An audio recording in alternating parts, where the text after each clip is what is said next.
semua orang akan menggunakan koin ini tahun depan.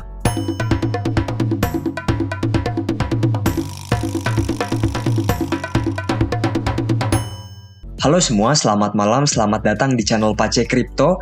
Hari ini kita akan membahas pembunuh Uniswap yang asli. Dan saya sangat bullish sekali terkait token ini, walaupun tokenomics-nya mungkin sekarang kurang baik. Tetapi menurut saya, koin ini sekarang sangat undervalue sekali ataupun sangat murah sekali dibandingkan dengan fundamental yang dia berikan. Mari kita membahas koinnya. Koinnya adalah Cow Protocol ataupun SAPI bahasa Indonesianya. Ini merupakan CowSwap di mana dibangun di atas Cow Protocol. Dan jika kita lihat, UI-nya sangat mirip sekali dengan Uniswap kawan-kawan. Dan mereka menyebutkan fork UI agar kita semua sudah terbiasa dengan menukar seperti layaknya di Uniswap. Berikutnya, apa yang berbeda dari CowSwap dibandingkan dengan semua DEX, bahkan DEX agregator seperti 1inch dan juga OX. Jadi CowSwap ini menjanjikan harga termurah, berikutnya gas fee-nya tidak perlu dibayar dengan Ethereum. Jika di Uniswap, kita harus menyediakan Ethereum untuk membayar gas fee. Tetapi dengan CowSwap ini, kita tidak perlu lagi kawan-kawan karena kita dapat menggunakan token yang akan kita beli sebagai fee-nya. Berikutnya, anti transaksi gagal. Jadi jangan takut uang kalian hilang jika transaksinya gagal. Dengan CowSwap ini ataupun Cow Protocol ini, semuanya menjadi lebih baik lagi. Nah, sekarang kita akan bahas. Ini merupakan volume dari CowSwap sangat besar sekali. Kita akan membandingkannya nanti dengan beberapa pesaingnya seperti Uniswap X dan juga 1inch kawan-kawan. Kita lihat di sini sebanyak $30 billion kawan-kawan pada bulan ini. Nah, sebetulnya token ini termasuk dalam naratif apa? Yang pertama, DEX agregator. Mungkin kalian pernah mendengar yang namanya 1inch. Ini merupakan pesaing terkuat bagi 1inch, bahkan Uniswap. Berikutnya, pasti kalian semua pernah mendengar yang namanya MEV attack kawan-kawan. Intinya, ini membuat user di DEX mengalami kerugian-kerugian yang seharusnya tidak mereka rasakan. Berikutnya ini merupakan intent DEX kawan-kawan, sangat berbeda dengan konsep DEX yang kita gunakan sekarang. Nah, ini merupakan token dari Cow Protocol, kodenya Cow. Berikutnya sekarang masih sulit untuk dibeli karena baru tersedia di Uniswap dan juga di DEX-nya milik Genosis. Jadi jika kalian ingin yang lebih murah, silahkan beli di DEX-nya Genosis kawan-kawan. Market cap-nya hanya $42 juta, sangat jauh jika dibandingkan dengan 1inch misalnya ataupun Uniswap. Berikutnya supply yang tersirkulasi baru sebanyak 17% dari 1 miliar token kawan-kawan. Sekarang kita akan membahas perbedaan dari tradisional DEX ataupun Uniswap dan banyak lainnya dan juga CowSwap ini. Yang pertama kawan-kawan, jika kita menggunakan DEX tradisional, inilah yang akan terjadi. Di mana ini merupakan kita. Berikutnya kita menyampaikan suatu transaksi pesan berisi hal yang sangat spesifik ini, misalnya tukar 1 ETH dengan 2000 USDT secara spesifik. Berikutnya kita mengirim pesan ini kepada miner kawan-kawan. Baru nanti divalidasi dan juga dieksekusi. Dengan adanya CowSwap, sangat berbeda sekali. Yang kita perlu input adalah kemauan kita apa kawan-kawan. Jadi kita akan memilih di sini misalnya tukar 1 ETH ke USDT sebanyak-banyaknya. Jadi dengan cara apapun, yang penting saya pengen 1 ETH saya berubah jadi sebanyak-banyaknya USDT.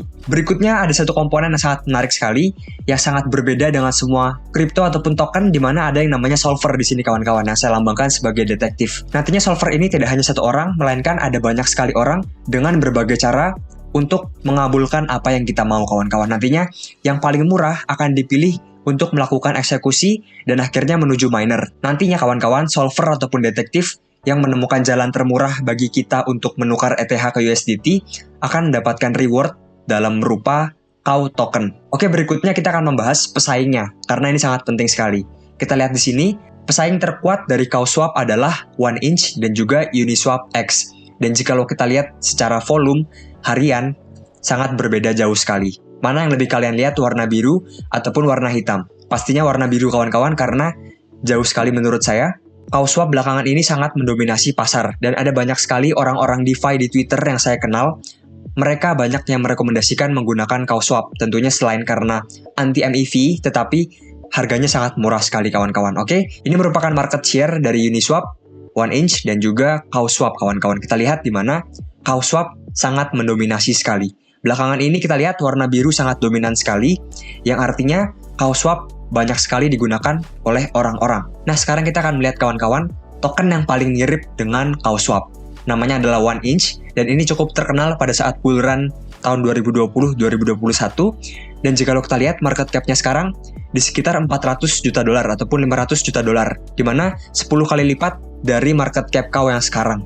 Cukup jauh sekali. Berikutnya pada saat bull market cap-nya sempat menyentuh 1 miliar bahkan hampir 2 miliar dolar kawan-kawan. Jadi sangat jauh sekali menurut saya. Tidak hanya akan melibas one inch, tetapi mungkin orang-orang akan swap menggunakan interface-nya milik KaoSwap. Sehingga nantinya revenue yang dihasilkan oleh KaoSwap sangat tinggi sekali kawan-kawan. Berikutnya kita akan membahas perbedaan dari one inch dan juga KaoSwap. Jikalau one inch memang ada MEV blocker, tetapi ini merupakan aktif MEV blocker kawan-kawan, ataupun memang diprogram khusus untuk ngeblok MEV. Sedangkan KaoSwap memang dari natif ataupun dari awalnya sudah MEV blocker. Berikutnya, jikalau one inch hanya ada satu solver menggunakan smart contract. Jadi untuk mencari harga termurah antar DEX, dia hanya menggunakan satu solver dan juga satu algoritma. Sedangkan di KaoSwap kawan-kawan, ada banyak solver, bahkan banyak sekali, dan kita bebas berlomba-lomba dengan cara apapun untuk menyediakan harga termurah bagi pengguna DEX kawan-kawan. Karena jika kita berhasil menyediakan harga paling murah, kita akan diberi hadiah berupa KAO token. Dan ini cukup unik ya kawan-kawan, ada banyak sekali algoritma yang digunakan di KaoSwap dari berbagai solvers, dan menurut saya, solvers merupakan bisnis masa depan, di mana kita mencari jalan terbaik untuk memberi harga termurah kepada pengguna DEX. Jadi ini cukup terdesentralisasi, dan juga harusnya lebih baik ya, karena ada kompetisi di sini. Berikutnya, KaoSwap memiliki banyak sekali fitur yang bahkan tidak dimiliki oleh siapapun. Seperti batch auction, intinya ini menggabungkan orang-orang yang memiliki keinginan yang sama, dan menjadikannya sebagai satu transaksi kawan-kawan. Jadi jika saya ingin menukar 1 ETH ke USDT, dan kalian juga ingin menukar 5 ETH ke USDT, nantinya transaksi kita dapat menjadi satu kawan-kawan. Berikutnya, KaoSwap dapat yang namanya peer-to-peer. Jadi dia tidak terpaku hanya mencari harga termurah dari para liquidity pool, dari para DEX. Dia juga bisa melakukan peer-to-peer kawan-kawan jikalau memang memungkinkan ya. Ini merupakan tokenomics dari KaoSwap, di mana supply sekarang sebanyak 175 juta dari 1 miliar token. Terdengar cukup jauh, dan ada sebanyak 50 juta token yang dilepaskan per tahun. Ini merupakan inflasi yang sangat besar sekali kawan-kawan. Karena apa? Karena para solver dibayar menggunakan inflasi ataupun emisi ini juga. Tetapi kawan-kawan, baru beberapa hari yang lalu, KaoSwap menyusun proposal untuk mengganti tokenomics-nya, dan menurut saya ini sangat bullish sekali terkait token dari KAO. Yang pertama, nantinya solver tidak akan mendapatkan reward berupa KAO token, tetapi dari fee protokolnya langsung kawan-kawan. Berikutnya, akan menekan emisi menjadi sekitar 30 juta token yang dilepas per tahun, dan emisi ini untuk para investor. Dan jika kalian cek, porsi untuk investor tidak terlalu besar ya. Dan juga yang terakhir di sini, mereka akan melakukan yang namanya buyback tokennya. Dari apa? Dari yang pertama, profit dari MEV blocker, dan yang kedua adalah profit dari berjalannya KaoSwap kawan-kawan. Jadi cukup menarik, emisinya berkurang jauh, inflasi berkurang jauh, ditambah lagi ada buyback token. Sehingga ada kemungkinan jikalau fee-nya besar, terjadi yang namanya deflationary, ataupun bahkan supply beredarnya malah berkurang kawan-kawan. Oke, sekian dari saya kawan-kawan, semoga bermanfaat. Jangan lupa untuk like, komen, dan juga subscribe di video saya. Terima kasih kawan-kawan.